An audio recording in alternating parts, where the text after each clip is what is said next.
What's good, YouTube, and welcome to the house. I just got back from Jujutsu Kaisen 0, and I gotta say my boy Gojo went in, but the people saying it was better than the Demon Slayer movie, I feel like are the same people that see a brand new Yu-Gi-Oh set that just got revealed and this is the best set of the year, this has to be it each and every time whenever it's very mid. I won't call the Jujutsu Kaisen, mid. It was very solid. I would say 8 out of 10 experience for me, which is a huge thumbs up, but the Demon Slayer movie felt like I was at the movies, the next level of the anime that already has a very good visual anime, and the pacing was nice, versus Jujutsu Kaisen, the cameos felt a little forced, and the backstory was very good, but there were things that felt just like a couple other episodes that would have been displayed as an OVA versus a, movie theatrical experience that Demon Slayer gave me. But you're not here for my anime reviews, you're here for Yu-Gi-Oh! Market Watch, so let's go ahead and get into it, starting with leaks that we cannot ignore. Now, these are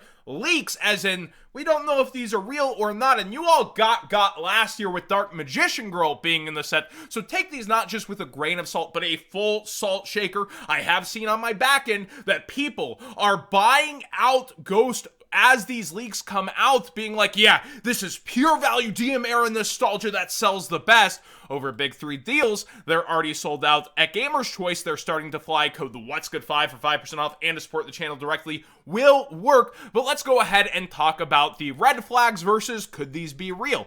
It's not a real Yu-Gi-Oh! Leak unless it's in 480p shaky camera finding Bigfoot style, and we once again see that where we can't see solid set numbers and that kind of stuff. And the 4 that are new here, because we knew 5 of them out of the gate, we already knew Dark Magician Girl, Blue Eyes White Dragon, we knew Red Dragon, Archfiend, Cyber Dragon, and Dark Arm Dragon. I started to put 2 of the dragons together there, but those are the 5 we knew, and they're all present. Now, the 4 that are new is Blue Eyes Ultimate Dragon, which does have an OCG Ghost already, Sphere Mode, which is very surprising, Red Eyes Black Dragon, and the Eye of Timaeus. Now, all this is DM era nostalgia, which of course makes Yu-Gi-Oh! Twitter just cry and sob and kick and stream whenever it's, oh, the DM era love. But I do have to say, the direction is a bit odd when the initial leak show, 2 for GX, 2 for DM, 1 for 5Ds, and all of a sudden the rest are DM era. Konami could very well be looking around at how ghost rares that are newer era just don't perform well, but realistically you just gotta think of the cards, Konami. Like, you could look over and be like, oh, Ash Blossom would be very good. How often do we bring that card up, though? Or something along the line of, this card is iconic for its era, let's give it a try.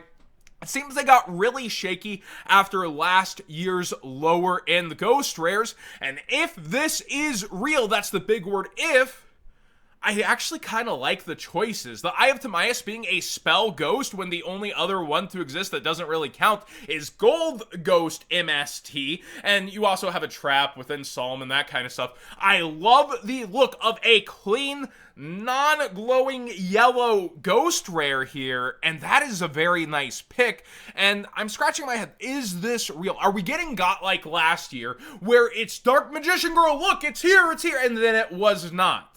Is this to hype it up before we get another steaming pile? Now, over on the official Yu-Gi-Oh! Card site, it looks really nice. They're saying that there are going to be competitive cards in this set this time, and Konami could really look like the hero, importing stuff like Droplet, like Access Code. If this is where all the missing double down reprints are, and then you have this to back that on top, you're looking at one of the best sets of all time from Konami, choking us out along the way, and then pretending to be the hero once they appear. But a lot of split reactions to these leaks, and again, there's not real confirmation. We don't have camera showing these off, better looks at them. They could definitely be, Orica's or something like that, but still, part of me wants to believe it, but know that this is circulating, and that's why the product is flying. I'll leave the rest of the decisions to you. Now, the official Konami website did get a huge update and facelift, so Konami reinvesting in itself. You can see They already know what people are here for. The Forbidden Unlimited list actually follows us. And I do want to bring up Ghost from the past and kind of show you that description as well that I was talking about, where it got an update to its description before. And actually, it's been taken away here. The Borreload. It looks like the site, actually, in and of itself, has gone back a long ways, and that this was pre-prepared, because there is a description update that we actually talked about on the channel where it was like competitive favorites and that kind of stuff. But this is actually an older description. And what else is weird about the website, I hadn't clicked that yet, I just wanted to show you the description update from a while ago, is that when we go and view the Forbidden and Limited list update, it actually says no sooner than January 17th, 2022, like the old date. So it seems like they have a lot of updating to do over on the website as they transfer over and make this live, but I do like the new layout a ton. Live editing done cheap. The next set has said something about black feathers and craziness. That's not why Consecrated Light is gone. This is for old formats encountering black wings in the Age of Gauge. And when looking at Consecrated Light Supers, this has been getting bought out and going up ridiculously, but it can be a very strong card depending on the past format, and people of course want that in holofoil rather than common from a structure deck or original. Halka Fibrax in that engine has just been going crazy, and we saw it back down to 60 a couple days ago on stream, lowest being 64, and now the lowest are back to $72, $74.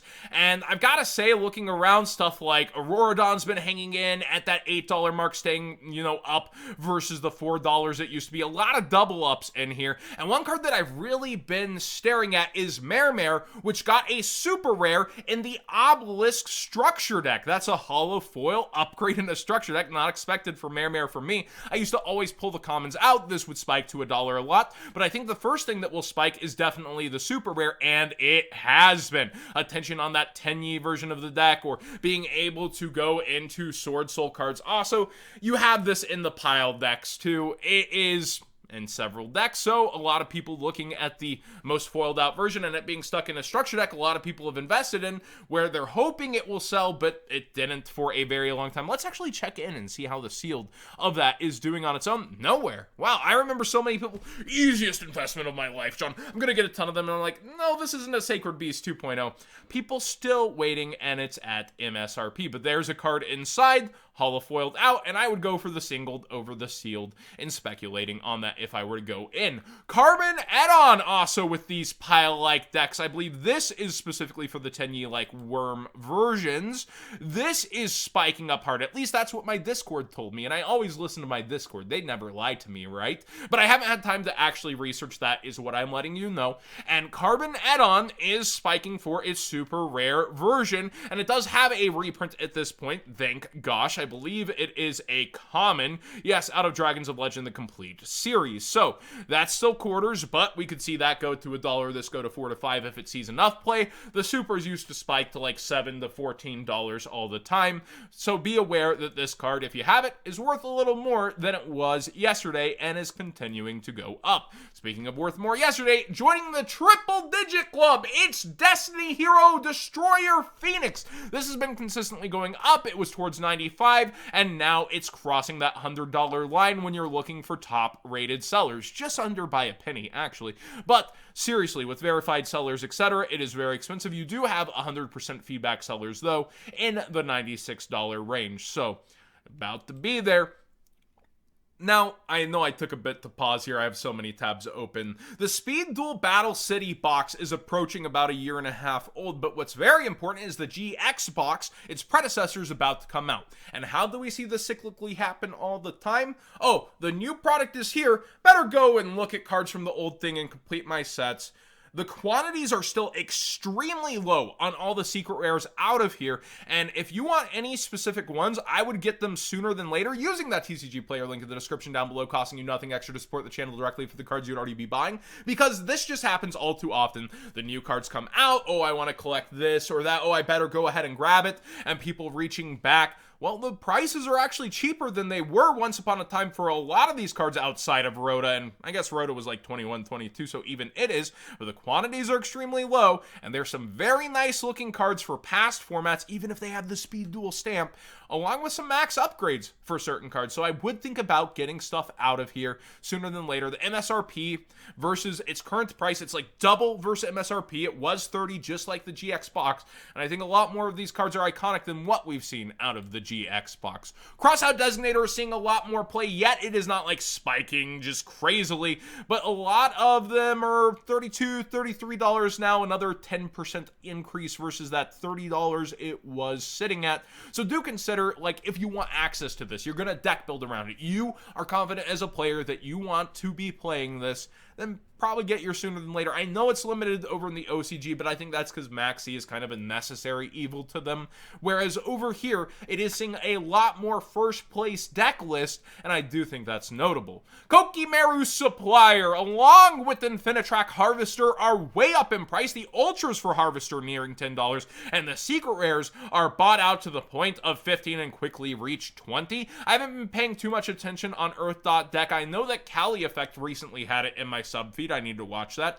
But with these kinds of decks, I want to say, I feel like they're on the outside looking in often with the meta, but people are really giving them more scrutiny when it comes to rogue decks and their potential in modern Yu-Gi-Oh! And they inflate in price often because of that. So be aware of these cards. They're experiencing spikes once again right now and getting a lot more attention paid to them. Speaking of huge spikes, look at this graph. Rocket Recharger, which was sitting around $5, had a ton of sales around that $7, $8, even $13 mark, and is now coming down once again to $6, $7. This is out of a structure deck, so a lot of you guys might have this card in your, collection, pile, whatever, and have a card worth way more than what you thought, as Dragon Link and Dragon Engines and piles are very heavily looked at right now.